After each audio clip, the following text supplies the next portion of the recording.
Hello, everyone, and welcome to Save the Panel. This is Darren, and today we are going to take a look at one of Zooz's newest additions to the lineup, the low voltage Zen58 relay, which is extremely tiny. Even here in its box, if we line it up with some other familiar faces of the Zooz lineup, just looking at the box itself, wow, tiny. When I opened the package, I actually had ordered it with this DC signal sensor, and I was actually shocked to see how small this thing was. So we're going to take this thing out of the box, do a little unboxing, and we're going to do a little testing with the Qualsys panel. This is not officially supported by the Qualsys IQ4 and IQ2 panels. But I just want to show everybody what kind of testing I do when I get something new here in the lab, and how I vet it against the IQ stuff. There actually is more of a deliberate process I do, which may be the source of another video about how I test things along a number of products, including a Zooz Z-Box, Home Assistant, and sometimes, if I'm in the mood, a Habitat as well, and certainly always the IQ4 panel. So let's get started and let's unbox this thing and see what's inside. And it's going to be exciting. Okay, so to start, let's see what's inside this box. I'm actually going to zoom in here. There we go. Because it is little. Look at this guy. Wow. Wow, that's pretty impressive. So this is the low voltage version. So it is, let's see here, 9 to 40 volts AC or DC for powering, which makes this very flexible in my mind. Not necessarily for lighting control, although it could be used for that. As long as your max load is under 3 amps at 240 volts, which is really tiny. But if you're using this in a contactor situation, like a garage door, or sending a signal to another system, or receiving a signal from another system, could be very useful. And I love the size. So since we happen to have a tape measure here, let's just see where we're at. So we're a little over an inch high, a little over a ½ inch wide. Yeah. 3/4 of an inch wide. Very, very small. Just love it from a size perspective. So we do have these are the switch contactors. This is DC in and out, and then out and in for the actual relay. Very cool. I can't wait to join it up and see what it looks like. Okay, so before we get into actual testing, let's just take a peek here at this Zen58. So it's very new. If we look here at the change log, let me get that a little larger for you. If you look here at the change log, we're at version 1.0, hardware version 1. This thing is brand spanking new. I love it. And if we look at the advanced settings for the Zen58, it is much like a lot of the other Zooz products, where where they really shine is all of their configurable parameters. So this appears to support all the typical things. Change the way status reporting is done, whether or not you're going to enable scene control for double tap triggers on the switch input. You have a variety of switch input types. We're just going to do something basic today, but as you can see, this has a lot of uses where you could use this mainly as just a sensor as opposed to just a relay, or a little bit of both. I believe I saw in here, where is it? Here we go. We do have relay control for smart bulb mode, which will enable or disable the physical and Z-Wave on-off control. So you can disconnect the switch input from controlling the relay. Very very handy. I just love it.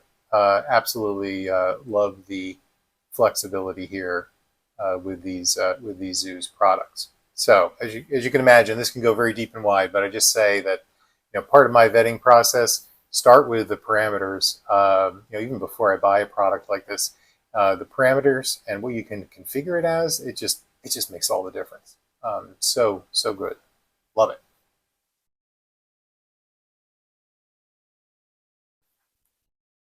Okay, we are back. So while we were gone, we've wired up a pretty simple 12-volt DC power supply. I have a switch here on the switch input, and just for testing, a very simple 12-volt LED that will light up. So we're powered on. We've not joined to anything, but just basic functionality. If I turn this on, we should get a light.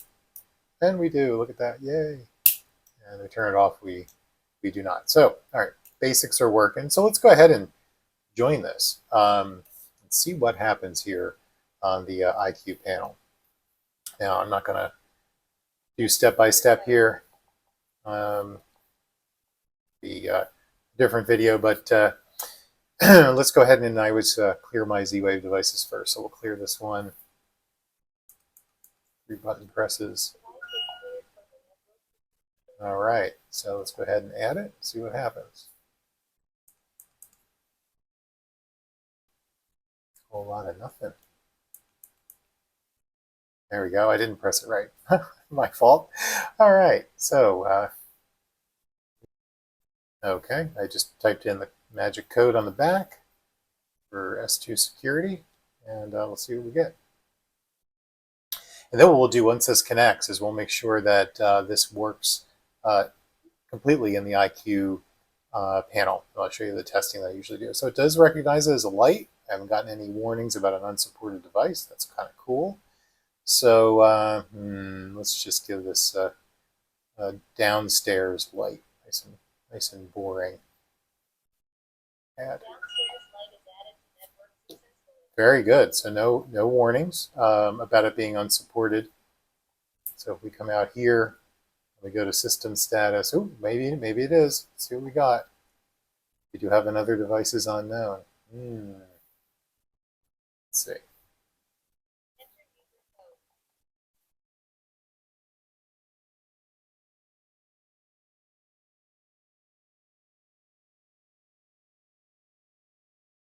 So our unsupported device is actually 55.1, which is something else I have here running in the lab. It is not this device. Let's just double check that. Downstairs light is actually 67, so it's complaining about something different. So 67, our new light, this guy we just added, is actually running without error. So that's great for step one. Of course, let's go all the way back out. Here's our downstairs light. Make sure we can control it. We can. Just turn it on. Let's turn it off. And it responds. Fantastic. The next thing I always love to check is to see if we have the ability to do Z-Wave association with the device. So we'll go into Device, Z-Wave Settings, View Edit Associations. And I do have off camera some other items here, namely our friend the bedroom light. So let's see if we can attach that bedroom light to our new device. 67. I can never hit this. I guess my fingers are too chubby. Okay. It says operation successful. So if I reach, and I'm off camera here, so please forgive me, I'll turn on that light. Ah, and look at that. Turning on that other light turns this one off. So association going into the device works. That's fantastic. So let's take that setting out. And now let's associate the other way. Let's take our new downstairs light, and we're going to take on-off control here, and let's associate it to that bedroom light, which, by the way, is a Zen, I forget which one it is. It might be a 72 dimmer, I believe. So, okay, so now we're attached there. So if I manually turn this light on, we should, off camera, get our bedroom light illuminating. And yeah, you may have actually seen that in the background, that our light does come on and off. So we have full Z-Wave association working. Fantastic. So let's take that out.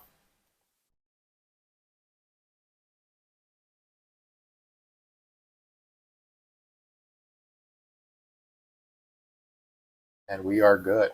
Okay, so from my perspective, here locally on the IQ4, this is working like a champ. Love it. So next test, let's just go into alarm.com, make sure it's recognized appropriately, and make sure it's controllable by alarm.com. I have a sneaky feeling it will be.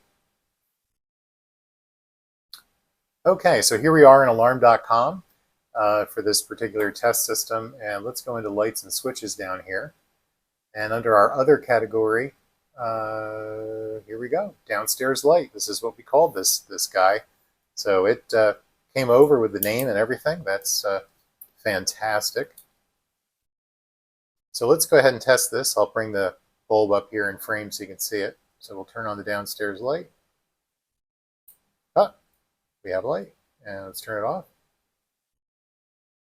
And it's off. So in general, for an IQ4 and alarm.com, that's the testing I do to make sure we're good to go. And I think this device is ready to declare a good thing.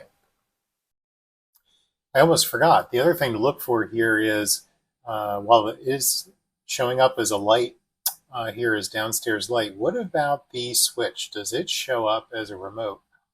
Ooh, and it does. So here we are with downstairs light, which means we will be able to set this up as a remote. Downstairs light, button 1. It only has one button. Let's just do something. We'll just attach it to a scene here. And we have the ability to do all of this. So this is incredibly cool. Now the ZEN58 can act as a scene controller as well, which really, in my mind, expands its use, especially since it's low voltage. You could put it into a kit of some kind, send a signal from another system that emulates these presses. That's incredibly useful. So, and I have a new device that we just figured out, hey, it works in the IQ4 and it works in alarm.com, but it's not officially on the list. What I do is I post them here on our forum. If we go to in the lab section, there is a thread called alarm.com and Qualsys Z-Wave device testing thread. And you'll see here, these are some items that I've added over time that do work, that are not officially on the list. So I'll add a post here and talk all about it, that it's working, so you can come here and have a list. And also our friends over at Surety, they have a similar device testing thread. Let's see if I can find it.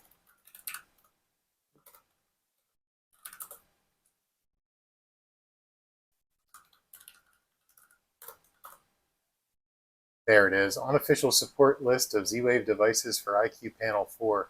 So this is a great list. I always post out here as well. And you can see some of my other posts here. So I'll go ahead and make a post later today on both the Save the Panel forum and the Surety forum, so everyone knows that this device is working great. Now I just need to figure out where I'm going to use this. There are a lot of use cases I can think of, especially where I'm currently using perhaps a Zen 16 today, which is a little bulky. It does have 3 great relays in it, but 3 of these will take up much, much less space, especially if I'm putting them in an alarm system panel or some other place where I'm wanting to do some low voltage opening and closing of circuits. The issue, though, of course, is cost, right? This little guy times 3 is way more than the cost of a Zen 16, but you get what you pay for, I suppose, in terms of space.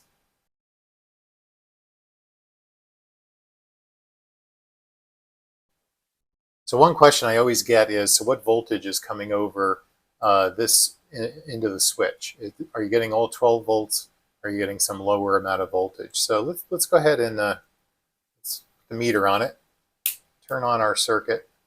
Let's measure against DC minus. It looks like we're getting about 5 volts. So not the full 12 volt is coming through that switch. We're getting about 5.3 volts DC. I would be curious if your relay, your out and in, was switching, say, 120 volts, if you're still getting the 5 volts DC over the switch port. That would be good to know. Okay, so don't try this at home, but I have connected this up to 120 volts.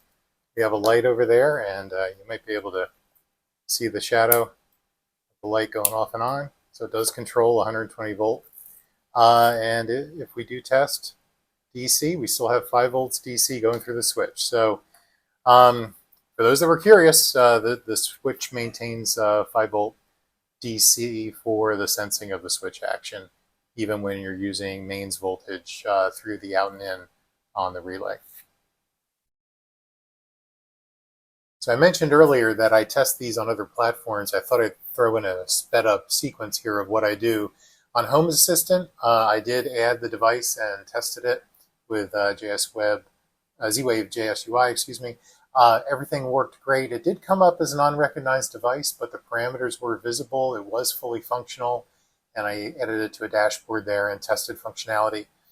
On the Zooz Z-Box, of course, since it's a Zooz product, it added flawlessly its parameter file and advanced configurations all showed up perfectly, as did the remote scene controller aspect of the device.